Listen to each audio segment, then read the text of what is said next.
Basi tunashukuru Mungu sana kwa sababu ametunemesha siku ya leo tuweze kuendelea kipindi yetu ya Pelerin Sans Frontières na wenyu Kapakasi Kiavakula Jonas na hapa ni Joseph Chipite. Kwa hivi muendelee kutufuata kwa kipindi kwa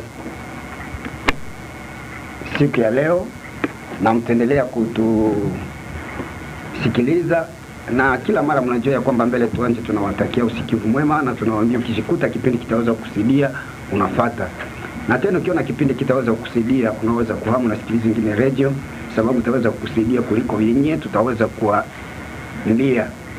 Kwa hivi ukijikuta kuna radio zinaweza kukusaidia, unapewa ruhusa kuhama mbele ya wakati, lakini ujue Pelerin Sans Frontières imeingia hapa, na mimi Joseph Kipite pamoja na msomaji wangu Jonas Kapakasi Kiavakula. Kwa hivi mbele ya kwanza tutasihi ndugu Kapakasi aweze kutufungulia na maombi. Tuombe. Baba mtakatifu, ili kupendeza leo kwa saa kama hizi, liseme neno lako linalookoa roho za wanadamu, na ninalitia mikononi mwako kupitia jina tukufu la Mwokozi Yesu Kristo. Amen. Amen. Basi tunawashukuru wote mnaofuata kipindi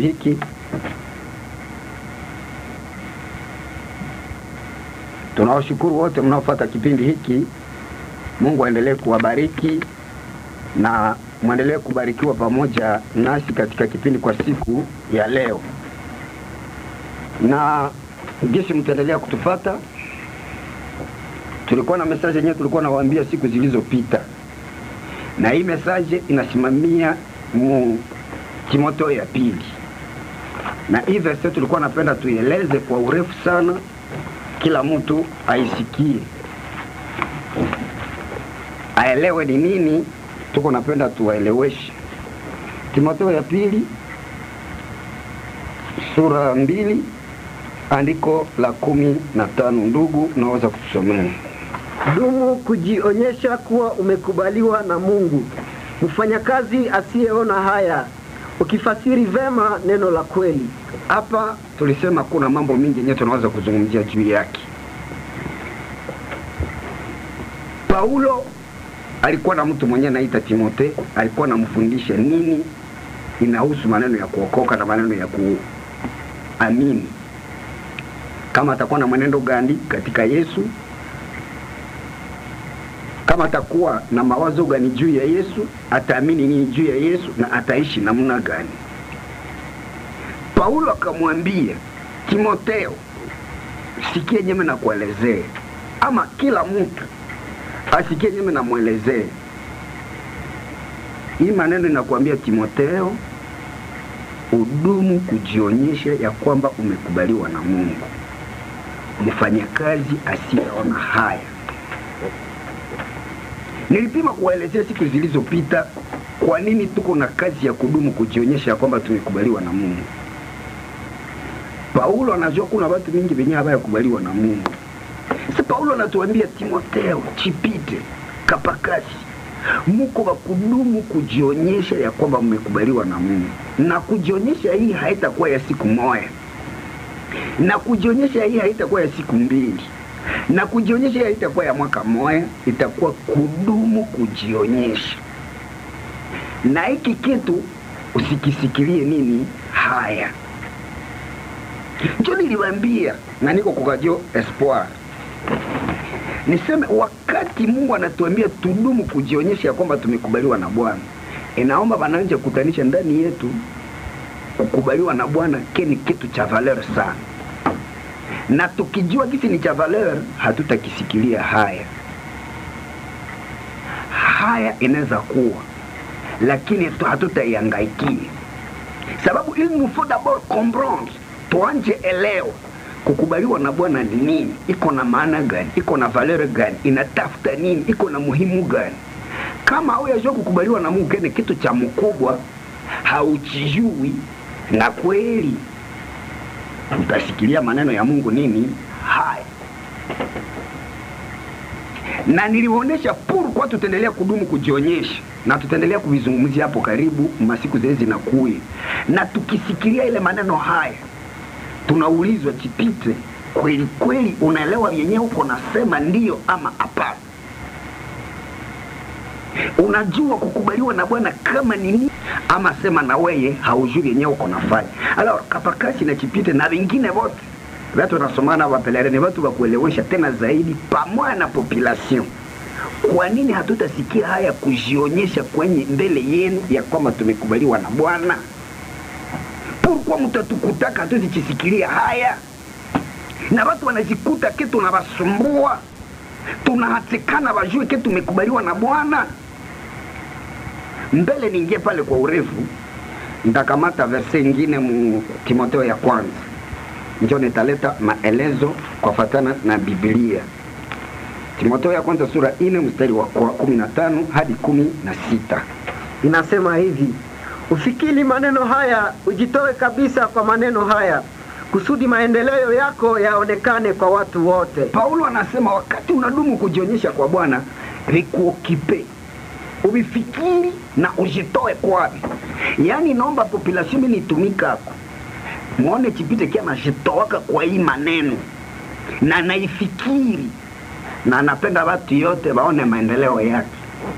Hii maendeleo yenyewe kunaendelea kuonesha haiko maendeleo ya kusema wasema Chipite shauza avio, Chipite shauza mtogari, ashajenga na chisomo cha briki. Ile haiko ndio maendeleo yenyewe Paulo anasema. Ni maendeleo ya kudumu kujionyesha kwamba umekubaliwa na Bwana. Kukubaliwa na Bwana haionekani sababu ulijenga nyumba. Kukubaliwa na Bwana haiko kusema sababu uliuza avio. Kukubaliwa na Bwana si kusema ulichorekana Mbutembo yote ya kwamba uko na akili mingi. Hapana. Kukubaliwa na Bwana ni kitu cha maana sana, kinapita franga, kinapita mbele vitu yote. Sasa Paulo udumu kujionyesha kwamba umekubaliwa na Bwana, na maendeleo yako mkukubaliwa na Bwana yajulikane kwa watu wote. Pourquoi yajulikane kwa watu wote? Verse 16. Ujiangalie mwenyewe na mafundisho yako, dumu katika maneno haya, maana kwa kufanya hivi utajiokoa mwenyewe nao wanaokusikia. Tuko na objectif. Pourquoi tutadumu kujionyesha mbele ya Bwana? Ili wewe kuna tusikiliza wafaidi waokoke. Yaani watu habatokokaka kama tunaogopa kujionyesha kwao, na habatokokaka kama hatudumu. Inaomba tunadumu kujionyesha. Donc tunakuwa na kuraje kuendelea kujionyesha, na maendeleo yetu yaonekane kwa watu wote. Ikwe patro aone maendeleo yetu, ikwe maskini aone maendeleo yetu, akwe opposant aone maendeleo yetu, akwe adui yetu aone maendeleo yetu. Sababu inaomba aione na akatale, ili kukua kitu kimoja, aokoke wakati anapotusikiliza. Watu habatokokaka mesheri zami kama hatudumu kujionyesha kwao. Watu habatokokaka mesheri zami kama na sie wenyewe hatujui chetu kunafanya. Inaomba tunadumu, na wakati tutadumu hatutakisikilia haya. Alors wokovu ya kila mwenye kunasikiliza chichipendi haitatokanaka mwingine isipokuwa Chipite na Kapakasi na wengine wewe wanaamini maneno. Tudumu kujionyesha kunyi, yani tutadumu na tunajua ke hamutaelewa kama tuko nafanya nini. Ndio Paulo ili watu wafikieke kiwango waokoke, na wenyewe wanakatala maneno yenu. Inaomba mudumu. Leo watakatala, kesho wanakatala, kesho wanakatala, siku moja itakuweka wanasema lakini wanataka sema nini? Na hii maneno haina kwa huyu ni tajiri, ni maskini. Inaomba siye njoo tujue vyetu kwako. Chipite asipoelewa vyenye kwako, ile vrai, na beba atamusikiliza habatokoka.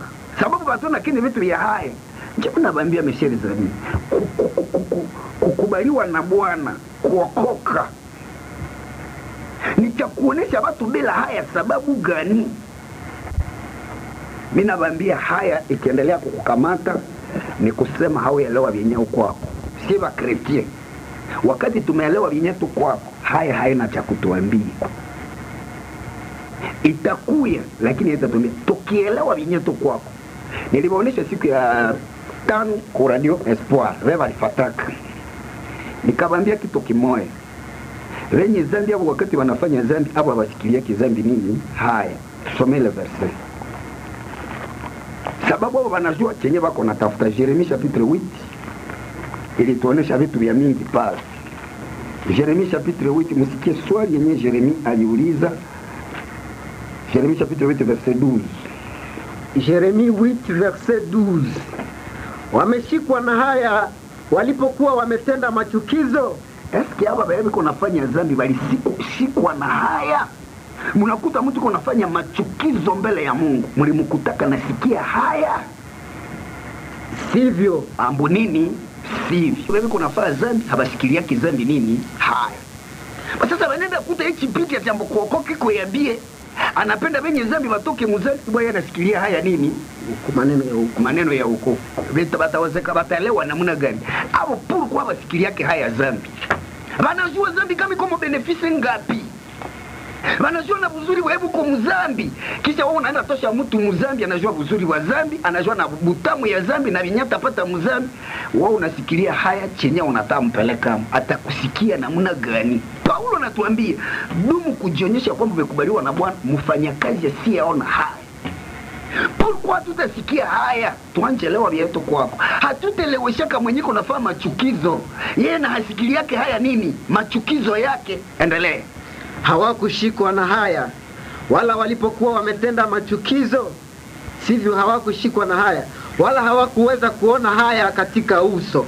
Hapa na musura hapo habaone mwenini? Haya. Wewe unasikilia haya kisomo. Baba habiku unajisikilia nini? Dhambi hapo habiku nisikilia nini? Haya. Endelee. Basi wataanguka katikati yao wenye kuanguka. Wakati mtakapowaangalia wataangamia, anasema Bwana. Atetena Mungu anajua wale wale kunafanya dhambi pasipo haya. Kumwisho watapata nini? Watateseka, wataangamia. Mwenyana wewe uko na hakika kia taangamia. Mnanisikia? Uko kuvingiki ataangamia. Atateseka. Lakini wao usikia hasikia yake haya yenyewe kuna tesekea. Kisha wao tambutenda mbinguni kuko hukumu. Haudumu kujionyesha kisha unasikilia haya badala ya dadi ya Mungu. Ni Mungu wa kuuliziwa ulielewaka wenyewe huko hapo chipite. Ama hauyasikia kama wanataka kuambia nini? Ukielewa, ukisikia, hautasikilia kama maneno ya Mungu nini? Haya, utasikia kama uzuri na butamu ya kufundisha maneno ya Mungu mzuri, sababu wenye dhambi aliko nisikilia nini? Haya. Kama wenye dhambi hawaisikilie haya, unaweza kuashirati sana ufanya kazi butamu yenyewe kwa kuashirati. Anajua butamu ya kulala na mwanaume na kulala na mwanamke. Anijua kama kuna kwa kitu gani. Na wanajua kiwa ateza ateseka na msida iko tayari na sidi muharishe ateseke mwayo bora nashafaa kuashirati. Mwenye atasikilia haya kufanya ile dhambi hata kufa haya nakuwa na bucha napita muaveni na buchi migulu yake yote yanitia inji. Mnamwangalia hana haya ya wazazi yake, hana haya ya marafiki yake na babake, hana haya na marafiki yake ya mamake, hasiki yake haya na importiki na kutosha mango mbele ya mwanaume mwenye hajui, hasiki yake nini? Haya. Ule utamutosheka muzambi tena najua kisi sidi tata muwa na moto anazepata. Kisho tunaenda kufundisha na wewe unanja sikilia haya vyenye huko na nini? Unamletea atakuelewa namuna gani? Sidi mwechi pite anayua yenye kwako. Anaogopi kwa moto, anasikia haya moto. Tutaulizo tichipite. Sasa unaenda fundisha mtu aache uasherati, aokoke, unadumu kujionyesha kwa kisi kuokoka ni bie na kukubaliwa na Mungu ni cha mzuri. Kisha unasikilia haya ile maneno. Atakwambia mbona mimi sisikilia yake haya uasherati yangu? Sisiki yake haya dhambi yangu. Na mimi naangalia kama watu bila haya. Tena na mwisho huko unaniambia utapata mateso. Basi kushaelewa ke kumwisho ndapata mateso. Rudi ile verse tena uisome yote. Yeremia 8:12. Wameshikwa na haya walipokuwa wametenda machukizo. Washashikwa na haya wewe walitenda machukizo. Sivyo, hawakushikwa na haya. Hawakunashikwa na haya. Wala hawakuweza kuona haya katika uso. Haliko nasikia na haya mu macho yao. Basi wataanguka kati yao wenye kuanguka. Wakati mtakapo waangalia wataangamia, anasema Bwana. Mungu atawatalia wale watu. Kisha wewe nyuna yua keo tona kisi batalia abasikili yake haya nini? Zambi. Sasa wewe itika kea ujui yenyao kwako. Alo tukisikia chipiti alisikia haya kapakasi unasikilia maneno ya Mungu haya. c'est très malheureux. Ni kitu cha huzuni sana. Soma chapitre 3 verset 3. Jérémie 3:3. Yeremia 3:3. Mungu anasema hivi: kwa sababu hii mvua imezuizwa, wala mvua ya nyuma hainyeshi. Hata hivyo ulikuwa na kipaji cha uso cha kahaba, ulikataa kuona haya. Kahaba yeye haiko nasikia nini? Haya. Bakahaba wafake zambi wanasikilia nini? Hawaisikilia haya. Kama mtu aisikilia haya, musika mwana niwaambia kanisema, anaambia mwingine musika mwenzake, atukiona musika nasikia haya kufuata garso mbalabala, ujua ule musika haya mpenda. Kupenda inasimondaka haya. Atuna kuingia mpaseli ya mgarso mwausha penda, hata wazazi yake weko pale unaenda ingia mshatobela haya. Unatoka pale tena bila haya kuonesha wazazi yako kwa unapenda ule mgarso. Donc iko na tia morale mwingine musika amweleweshe ke haya, hata kama iko ilfaut ni surmonter, univuka. Imaginez-vous musiki konelewesha mwingine ke kuenda fanya zambi usisikilie nini? Haya. Sawa mkretie ungali nasikilia haya maneno ya Mungu. Watakuelewa namuna gani wale bambaraga? Wewe kunaishi buchi sababu ya zambi. Hawaisikilia haya. Na taba mkamata, mkasoma bali mkamata pale mu Alpha, mu supermarché Alpha. Wakati bali mkamata, wakamtia kraka wakaitia kwa mkono yake, wakamkalisha kumoto.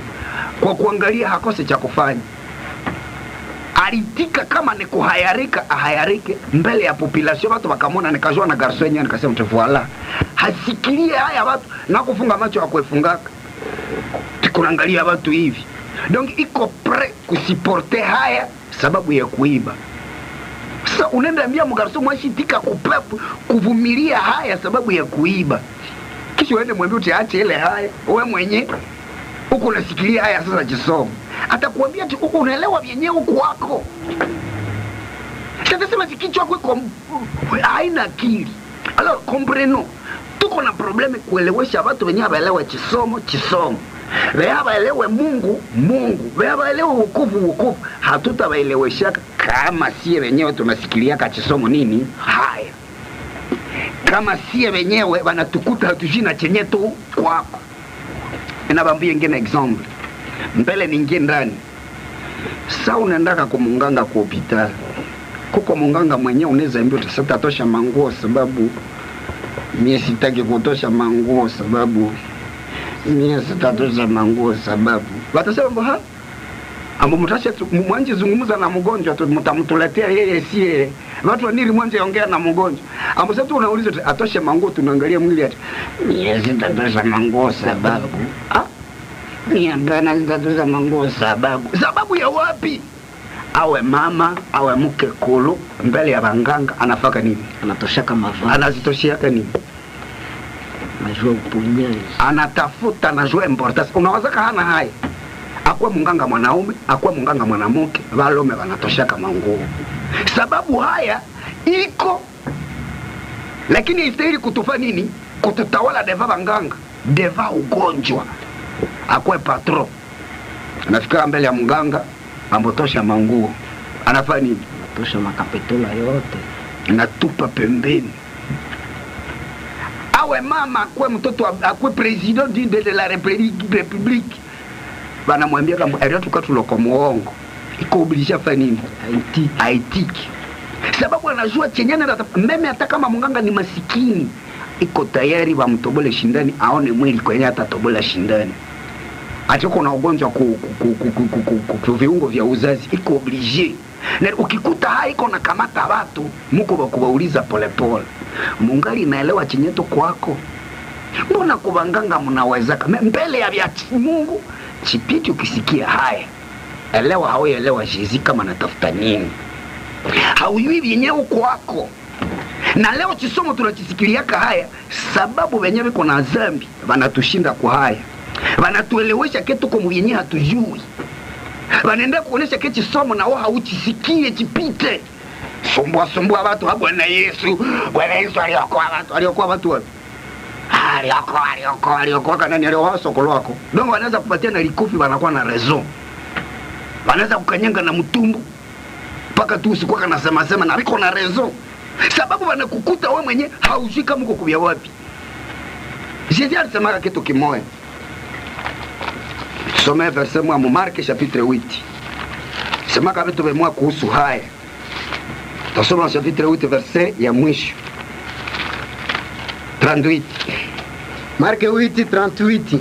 Maana kila mtu anayesikia haya juu yangu na juu ya maneno yangu katika kizazi hiki cha uzini na dhambi, Mwana wa watu atasikia haya juu yake wakati atakapokuja katika utukufu wa Baba yake pamoja na malaika watakatifu. Yesu ati mtu akisikia haya juu yake na maneno yake. Mwichi kizazi cha wenye dhambi wenye biko nasikilia dhambi nini? Haya. Atina hata kusikia haya mbele ya Mungu na mbele ya malaika. Mnawaza Yesu sasa alikuwa anasema vile alikuwa anacheza. Na aliambia kwa watu, mkisikia haya mbele ya watu, mkinisikia haya hapa kudunia na mbele ya watu na mbele ya wenzenu, ya wazazi yenu, warafiki yenu wenye dhambi, unasikia haya Jésus mbele ya patron mwenye dhambi, unasikia haya Yesu mbele ya commerçant mwenye dhambi, unasikia haya maneno ya Yesu mbele ya kahaba mwenye dhambi, Yesu atakusikia haya. Na leo mbele alisema atakusikia haya, alisema nini mu verset 36? Marko 8:36. Kwani mtu atapata faida gani kama akipata ulimwengu wote na kupata hasara ya uzima wake? Haya isiacheke unapoteza maisha yako. Hii dunia yote wanaweza kupayo. Yesu ati haifike kuvalere ya kuokoka. Usipatake haya mbinguni. Yesu ati asikusikiake haya. Usipatake kwa haya yenye kuna kuya mbele. Omu kufe wakuonee huku na uhayareke mbutempo yote wakuzarau mbukuchipite kapumbavu wanakuzarau na kukutana na kukudedenye wanakuambo wakochipite. Unakubali vyote. Omupate haya hapa kudunia uikubali. Usisikie haya maneno ya Yesu. Sababu wenye dhambi habiko nisikia, na mnawaza wenye dhambi kama hawaisikie haya. Sasa Mungu akitukuta sie tutetoko mubiabie, tunabisikilia haya, atasema mko na akili. Unasema kuokoka iko mzuri. Unaonesha bagarso na bafie ke kuokoka ni bien. Unaenda onesha tena kuokoka iko natumika kwa vitu hivi na kuya moto ya melele, usiendake moyo uendake mbinguni. Tena utini kweli, kisha unasikilia haya wele. Yesu na kupata dunia yote si wa kretie. Dunia ni ya kidogo, hata kupatia yote. Tutaelewesha kama tuki dunia ni ya kidogo, haifike kuvaleri ya mbinguni. Namuna gani natuko na bisikilia haya. Mtu mwenye konendu za masamuni, niliwaambia kala fapasi. Mukasoma yetu alikuwa anasoma nao. Unamuulizaka utakoma sasa, ushakuwa nasukuma masamuni, tunacheka. Hata basi chipite maisha shakuwa dire. Mimi naenda kamata masamuni chisalala, mimi nasukuma paka tu nisifikisha Butembo. Hata wengine bagarso wenzetu wanatupita huko nasukuma masamuni na wiko maprado. Hasiki yake haya. Ukimuuliza hawezi sikia hayo, siku yake nasukuma masamuni, ati mimi nasikia haya, mimi navumilia kile haya sababu watoto wangu hawatakula ile heshima yenyewe mtanipatia mbalabala. Dawa ya watoto wangu hamtanelepea haya. Donc nisipokubali ile haya tena nisukume masamuni una raha, mnyumba wangu mtalala njaa. Unaona mtu hata ukipata na wesea kutabua unakia ni informe. Hata ukisikia mbona wesea watu wiko ni video watoshe mu mchafu unakia niambia omwe niende toshe ile mavi yenye watu washatomea pale. Omwe na nimepata vya kukula na watoto wangu wakula. Ndio akisikia haya vile vitabulizo tu. Ungali nasikia haya. Unajua mzala ya mnyumba na za masomo kule. Mimi nawaambia kuko bagarso hawezi tumika leo kazi ya kusukuma wese, ya kusukula mawese na kuvula manguo. Kuko watu wa kazi anatokaka msianene kukia mavula mabelaleo ya watoto byo biko mumavi. Na anachitapaka mkaritia bwati na nyene mtumika. Hajisikili yake haya parce qu'il sait pourquoi. Ukikuta bagarso banasikilia mkaritia haya habaya yua chenyewe kwako. Havezi elewesha mwenye zambi. Mimi najua pourquoi. Na je me vante. Ni dumu kujionyesha ya kwamba nimekubaliwa na Bwana. Mfanya kazi mwata chisikilia haya. Na tufasiri vema neno la kweli. Mimi leo unasikia kama mtu anakuintimide.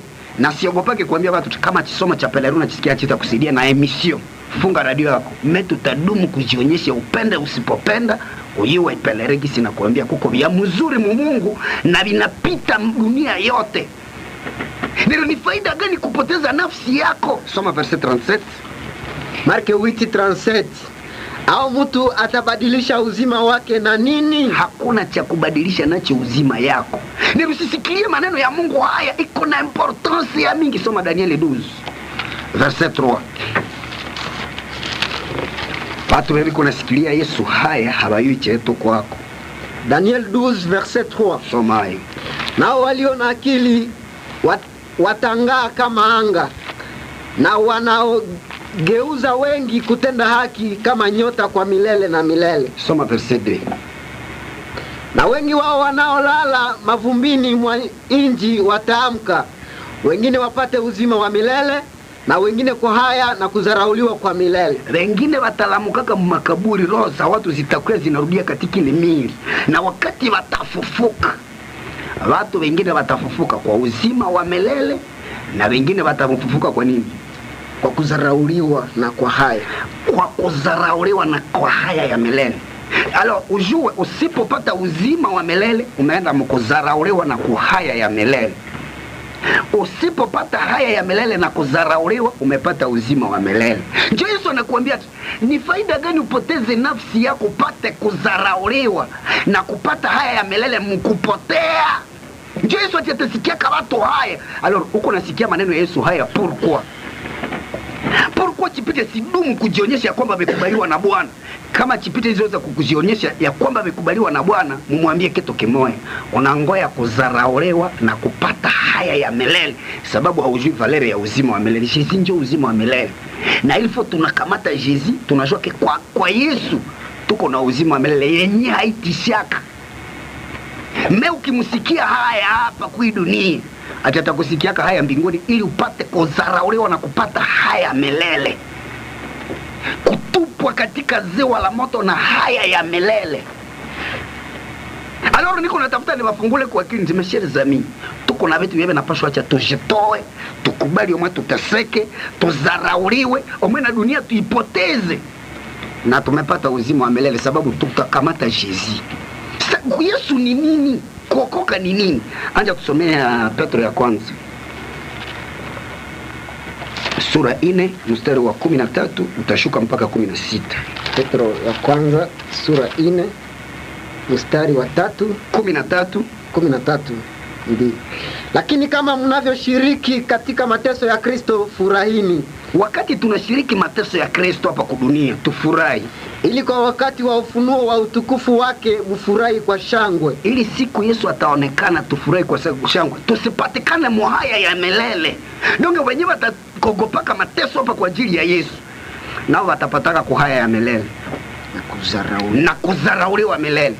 Ndio ambu tufurahi siku Yesu ataonekana. Endelea. Kama mkilaumiwa kwa ajili ya jina la Kristo, munaheri, kwa kuwa roho ya utukufu na ya Mungu anakaa juu yenu. Kama mtu anakutukana sababu shaamini Jésus, sababu shakuwa mtu wa Yesu, shakuwa na jina la Yesu, uko mwenye heri. Omwe wakutukane. Niliitikaka kutukanwa na nitaendelea kuitika kutukana na nitadumu katika ile kitu, sababu wasika bambaraka anitikaka bamutukane bamuchambe na watu bamulorere, lakini aoneshe ke hasikie hai. Wenye zambi wanachiwaza mie nishindwe, ni kusema sielewa vyenyewe kwako, nipatake haya ya milele mwiki kizazi cha haya malele. Soma verse 18 ili naonesha kitu roho ya utukufu na ya Mungu iko juu ya nani? Iko juu yangu. Endelea. Maana mtu asiteswe katikati yenu kama muuaji au mwizi au mtenda mabaya au kama mtu anayejitia katika maneno ya wengine. Kumbe wasisikie chipito uleteswa mbuliiba mbuzi. Unakubali kuvumilia mateso na haya sababu ya wizi. Unakubali kuvumilia mateso na haya sababu ya uasherati. Bambaba ngapi banakuvumilia kama mateso na haya sababu ya shida? Donge shida sina mkamata kati nashata hemukanga nga diare na bana baba menye batotongo bayoke kenta kufaka na sida, lakini alishafa uasherati. Nero mubaba nitikaka siporte haya masiku na masiku, hapendi bamujwe musidatike musidaye, lakini nitika kwanya nitakufuka na sitaki watu waseme mwanena kufa sida, lakini nimesharatika. Anitika tesekake, aitikake maumivu, aitika tesekake adharaule wake na watoto yake, anitika tesekake aonekane muhaya, basi tangazake na siku akufa kiambo alikufa na nini? Na sida, lakini anitiko mwana afanye kwa shirati atakonsantra kile haya mpaka kufa. kama wenye zambi wanaweza kachele kisha chipite oro na kumwisho anapata haya na yeye mwenye kwa mwacho na apini pourquoi fanya kazi si yaona haya me unaenda kutanisha bakasoni ba mwizi abapendi tena bakamata gizi baliiba sasa mwizi wamemkamata anazetakatala unazikatalia nini nuko mwizi ulisharatika bakikukamata na bibi ya watu unazikatala ulilala na musika watu haupendi wajue uliiba pantalua watu haupendi wajue haone kio komo wetu yenye abikustahili kisha nachipita mwenyasi aweza kuachana nabi anabisikilia haya kisha mufia na necheka mugasona necheka tichipiti uko yuma tena na nina yua kena ya regrete na anajua yenye kwa mogisi ni vya mbaya. Quel malheur pour des jeunes gens. Usikilie haya kisomo, usikilie haya Mungu. Mungu hauya mwelewa na hauya musikia. Ukimusikia na unajua gisi kubie mimi nawaambia kuokoka sina kosekanaka kusikilika beba najetumaka kuonesha ke kuokoka ikobie na badeseva tushachokesha watu sasa tushajituma kuokoka tushadecevoir watu tunasikilia kaya kisomo hatujina vinyeto kwako hapana chena chama nasema tuchipite pima kusimama kwa radio beba na kuzua kwa mazambi ni banani mwingine anasema hauna madeni deni hawasema ni zambi bila minie kanti yakose deni ni zambi wakati nisoma Biblia la Paulo biko madeni Yesu anaenda zebweka na ponda ya watu anatuonesha gisi na ponda ya kuzebweka anaenda zebweka na nyumba ya watu atumwende ambia mtu mimi natafuta kukolea Pasaka mnyumba ya mtu yenye haiko yake na siku walimuuliza kati bwana ninataka kukufuata ati mwana wa watu hana nyumba kwa kulala sababu ndege na mbweha wana vyoto kwa kulala lakini mie sina kwa kulala na kwa kukolea Pasaka alisheweka kaka sasa mimi jipita nisijeweke Petro wanazeweka Paulo wanazeweka kisha na Biblia haisemi tukojeweka ni dhambi inasema wakati gani kojeweka itakuwa dhambi inaeleza vile vyote kukua na deni inakuwa dhambi wakati gani alio niko natafuta nibafungule akili naibambia sherizani tungalijiwa kuokoka kama ni nini bakomersa kumbe hawana mazarao kwa maneno ya Mungu wenye dhambi kumbe hawana mazarao ba masikini kumbe hawana mazarao ukikuta mazarao na kwa mchesomo c'est parce que nous acceptons ça si ndio tuko nachikubalia shuka verse 16 lakini mtu akiteswa kwa sababu yeye ni Mkristo asione haya kama unateswa sababu uko chrétien kapakasi kisha sio utapata mateso unasikilia maneno ya Mungu nini haya no mimi mtu akinichukia sababu niko chrétien sababu ya dini yangu siwezi kisikilia haya mele haya taneluma ndaikosantre nayo mtu akinipiga sababu ya maneno ya Mungu nena teso sababu nilihubiri maneno ya Mungu sikuiba sikuoa siwezi sikilia haya mimi nakutanisha hapo bali nipiga sasa tunapigiwa kasamu galeri kalitex unanipiga nilipigiwa sababu gani hapo sababu tulikia hubiri ndio Mungu abarikiwe sana sababu mimi najua na watu wa kalitex hawayapenda watu wa Butembo wajue mwenye zambi sababu zambi haiko mzuri hata kama walinipiga watajistifia kama nilienda sumbuo oro niko nafika mimi nakutanisha mabafu niko na jistale pale za wasebe kama kuna stia out chenyewe angelisemaka ambapo hatutaki chipitu fundishe sababu shatoka msebe kagisi au wanapenda bila kwenda sema bati amoneleta tapage diirne sababu mabafu ziko nakuwa pale nafui inakuwa pale mbona tushawapatia autorisation haiko tena problem ya nini ya fujo ni kunekatala hamuko na ni autoriser ni voilà Ambuno hapo basi aluwa hiyo nyumba basi kuluwa ya watu. Sawa alienda fanya operation entre ilikuwa location. Ile kwa mazarau. Nisina ile foto na faire comprendre watu. Tunafikisha mtu kunivua nasema metiba niko naonesha watu kama niko na kuonea bila kutia justification.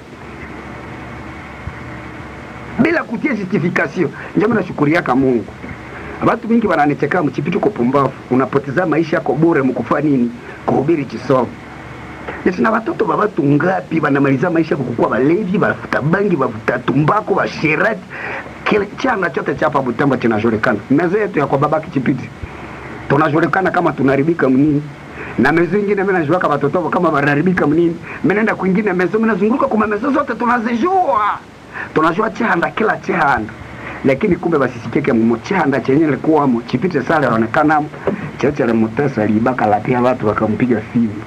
Hapana. Wanashindwa kumpiga sababu babaki kuna franga, mimi ni mlozi. Hapana.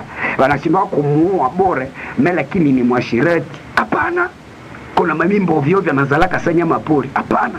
vile visikuwa nikiteswa niteseke sababu nilisema niti nini ninaokoka Yesu ni Bwana. Pena mizaa Papa Stere wanapatikana mubashirati sababu nabo baba bupendi. Alors c'est ce que je voulais vous faire savoir, mes chers amis, kuokoka iko na valeur yake. Na kwa nini iko na maana? Kwa nini? Mwache niwaoneshe Hebreu chapitre 11. Hebreu chapitre 11 verset 24 à 26. Kwa imani Musa wakati alipokuwa mtu mzima alikataa kuitwa mwana wa binti ya Farao. Akaona ni afadhali kupata mateso pamoja na watu wa Mungu kuliko kujifurahisha kwa dhambi wakati kidogo. Akihesabu ya kuwa kulaumiwa kwa Kristo ni utajiri wengi kuliko hazina za Misri. Musa alikuwa mtu mzima. Kwa imani akaona utajiri ya Misri yote, franga zote za Misri hazina valera mbele ya kujua Kristo. Akaona mwatoke mfranga za Misri zeziko muzambi kuliko kujifurahisha muzambi wakati kidogo. Akaitiko maonekane mbure na ateseke. Rudilia mzile maverse watu wasisikie mzuri. Hebreu 11:24. Kwa imani Musa wakati alipokuwa mtu mzima alikataa kuitwa mwana wa binti ya Farao. Akisha kuwa mtu mkubwa imani ikamwambia katala kuwa mtoto ya binti ya Farao. Umukatale. Akaona ni afadhali kupata mateso pamoja na watu wa Mungu kuliko kujifurahisha kwa dhambi wakati kidogo. Atiomane teseke na watu ya Mungu kuliko kujifurahisha kwa dhambi wakati kidogo. Na dhambi kwa raha yapata gani? Raha ya washiringiri yapata hivi ya kidogo na chamu baba nitika haimukake mukariti mzima na ajorekana mchanda chote kini mshingiri alikufa na sida. Lakini anitika katiomwe na shatra kuolo mena nishasharatika. Imaginez-vous ça. Musa akasema hii raha ya dakika kidogo nitisha kisha niandake teseka na momoto nyuma. Omwane teseke maisha yote.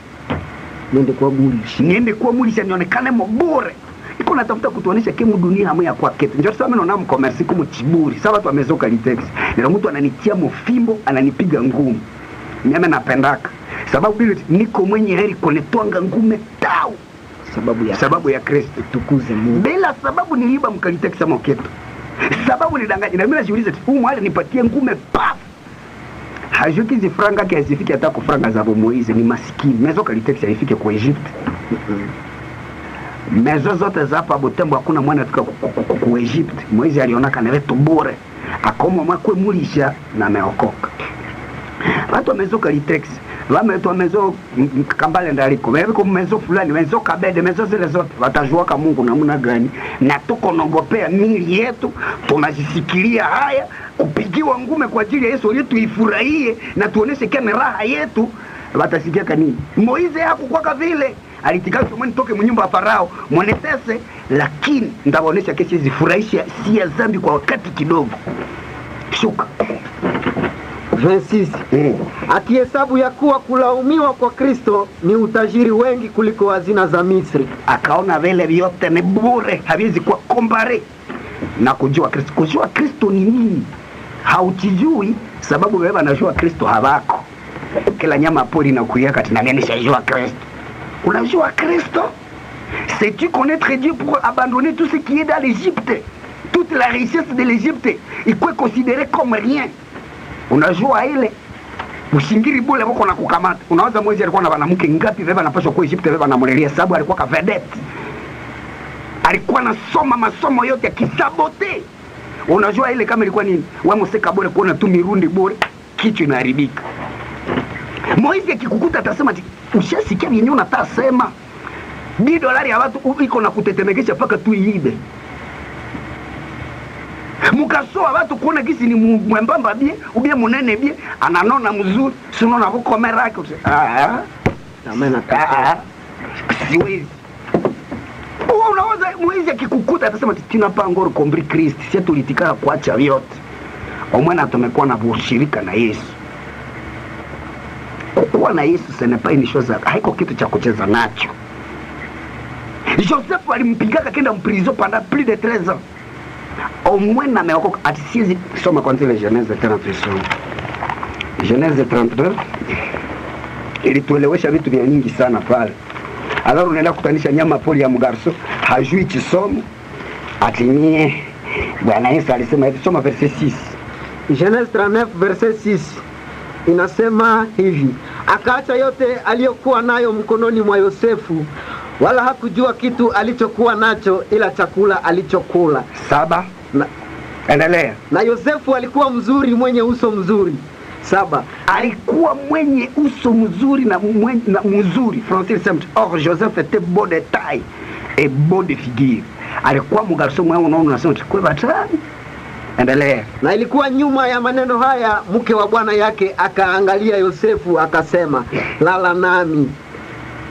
Lakini yeye akikataa, akamwambia mke wa bwana yake, tazama, bwana yangu hajui iliyo pamoja nami nyumbani, naye ameweka yote aliyo nayo mkononi mwangu. Hakuna mtu aliye mkubwa kuliko mimi nyumbani hii, wala hakunikataza kitu ila wewe, kwa sababu wewe ni mke wake. Basi nitafanya uovu mkubwa huu namna gani na kukosea Mungu? Joseph anasema nitafanya dhambi ya namna hii namna gani na kukosea Mungu. Yeye kukosea Mungu anajua omwene kosea mu patron na niende mu prison kuliko kukosea nani? Kosea Mungu. Unajua kukosea Mungu. Na leo mapasteri wiko nadanganya watu kwamba Mungu ni mwingi wa rehema na samehe yake. Ni kweli Biblia inasema Mungu ni mwingi wa rehema. Joseph naye hakujua kisi Mungu ni mwingi wa rehema na samehe yake. Hakujua kisi Mungu ni mwema. Wala Mungu ni mwema mu Testament. Mina waambia mkuwe na notion de Dieu. Mungalijua Mungu. Mungali apprendre qui est Dieu. Njoo kuna jitoma kufanya tu Mungu ni mwema na mwenye rehema. Utakuwa unajivunia rehema ya Mungu kwa sababu hauijui. Joseph alielewaka. Alisikiaka vyenye viko. Alikomprendre kasikia. Hakukamata vitu ala légère. Kujua Mungu haiwe kukamatiwa kama maji ya kukamata unakunya vinishi hapa. Iko vitu vya hivi gusaka kumaroho za watu. Niliwaambia kama Mungu haikuwa kucheza naye. Ule Mungu mwenye rehema alitupatia kamai porque tuikunye itulize kiu. Alitupatia kamai ili vule manguo zetu. Alitupatia kamai ili tusukule nayo mitogari. Alitupatia kamai ili tupige moyo chakula. Lakini ile mai Mungu alitiaka pale akiambia ili muweze kupiga chakula, ili muweze kusukula wetu, hivi njoo mnapaswa kuoa.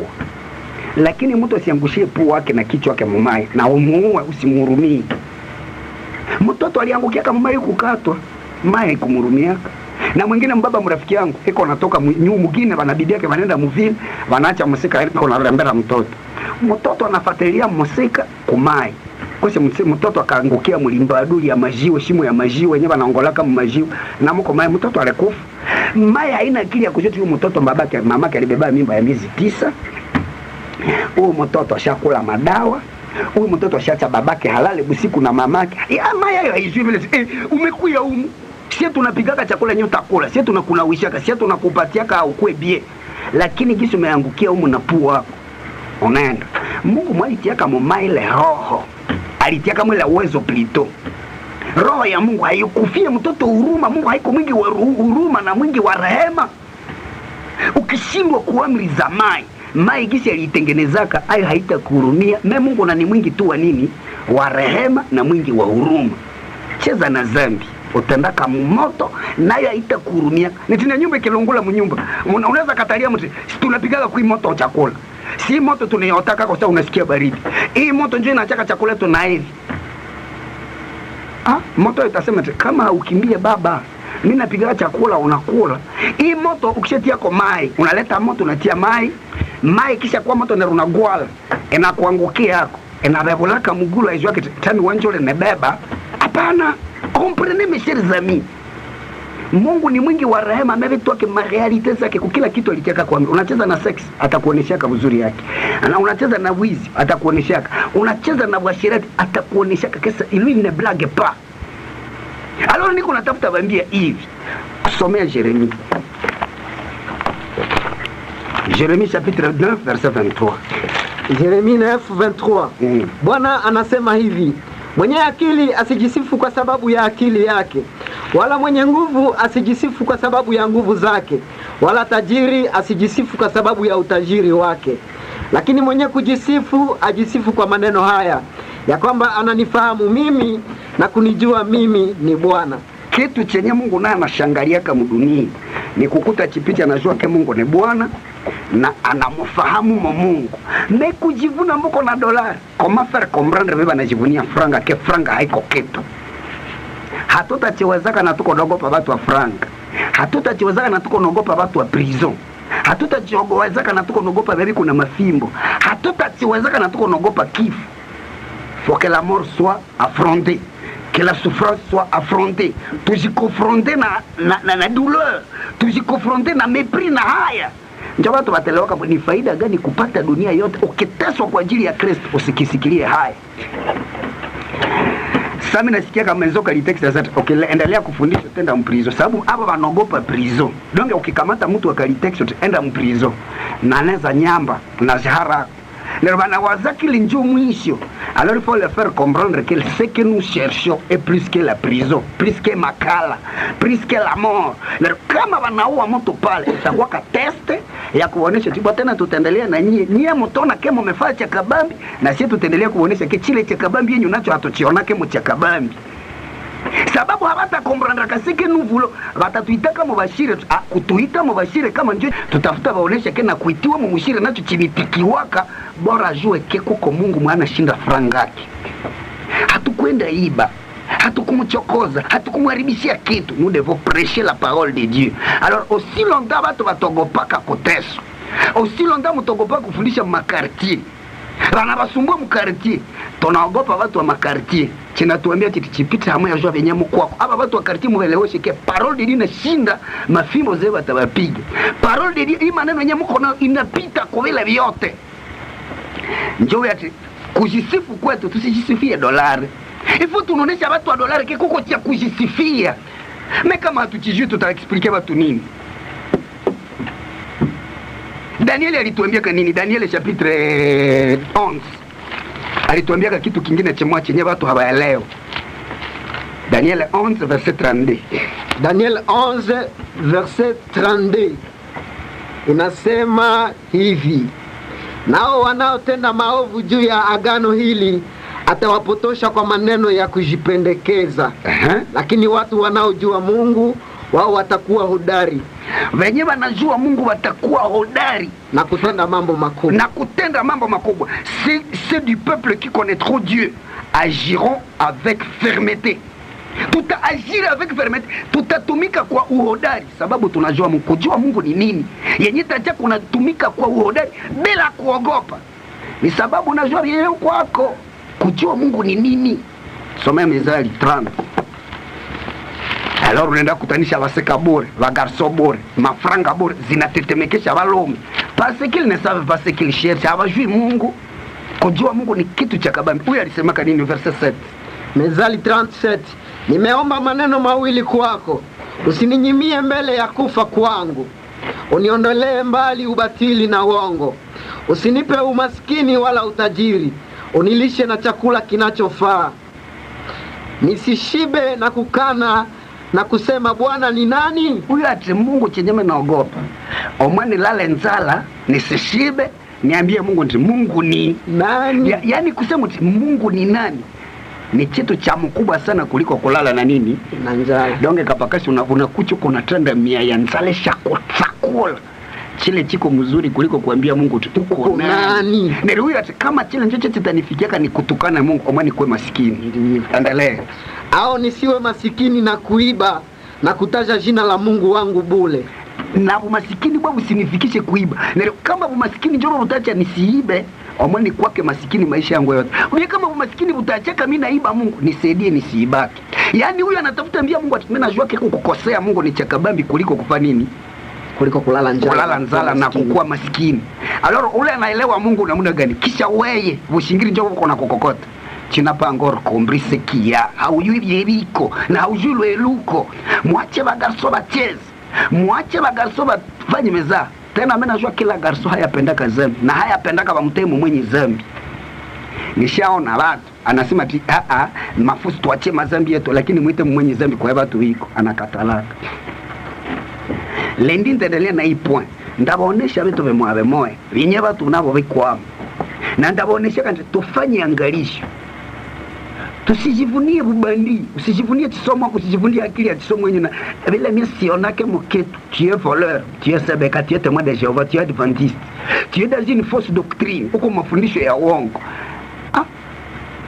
Kicho cha Chisomo ni cha zamani.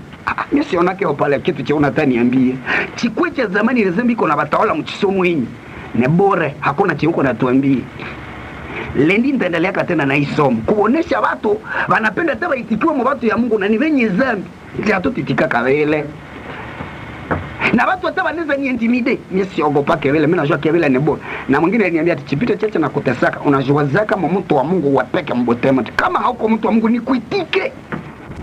Faut que je fasse savoir ce qu'il y a et ce qui n'est pas, ce que je suis et ce que vous prétendez que je sois. Ni hapa ma prétention c'est que ndaitika au moins mnasema boko buri ko nyama pori uko changala uko mbukuli kuliko kwa mchetu chesi juu. Mungu aweze kuwabariki. Mercredi tutakuwa kwa Radio Espoir na 19h20 na vendredi 19h20. Mimi naweza voyager, kunaweza kwa mtu mwingine mwele 2 jours mkisikia sauti ya mwingine mtu kugwa Espoir na nilisafiri kidogo. Mimi kama niko tu hapa mercredi nitakuwa na nyie na vendredi. Tulikuwa hapa na Kapakasi Kiavakula Jonas na Joseph Chipite. Mungu aweze kuwabariki. Lendi tena 20h30 hapa kwa Radio Graben.